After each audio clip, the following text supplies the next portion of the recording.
when we approached packaging, it was all about what kind of materials do we use to package, what kind of regulations do we need to follow in terms of just printing what's required as per the specifications, and pretty much that was it. We were not really looking at innovating at the time. As time went by, we're talking about, say, the early 2000s, it was good to introduce products, but if you look at some of the leading molecules in the market today, the leading drugs in the market today, on an average, you would find at least 20 to 100 brands for each of these molecules. So there's intense competition, I think, when so much of competition was there, because we also needed to find ways to differentiate ourselves. So at Dr. Reddy's, we started looking at things slightly differently when it came to packaging. We looked at, better materials. For example, we would look at saying how would the product look much better in a packaging, used alu, for example, in some of our materials. We also looked at novel designs, especially for, liquid products. And we also started at some point, because counterfeiting was a big problem, because some of the leading brands that we had launched were also being actively counterfeited.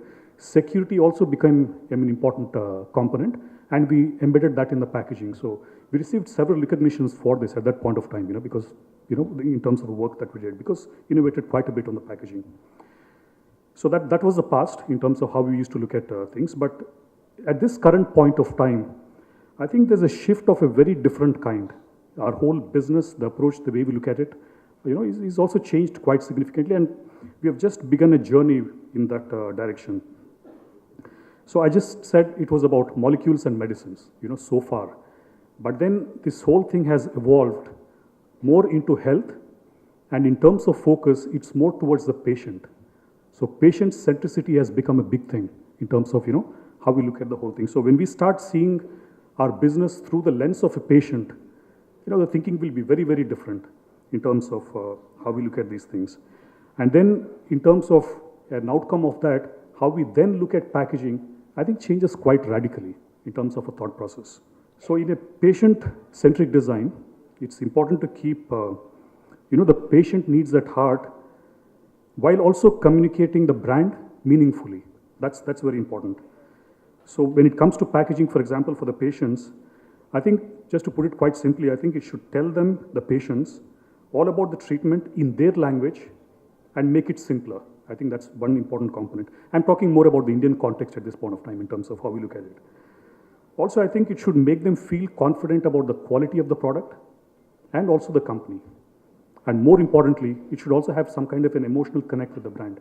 I think when we start thinking along these lines, the approach will be very different. So when we look at our future packaging, we kind of keep these things in mind.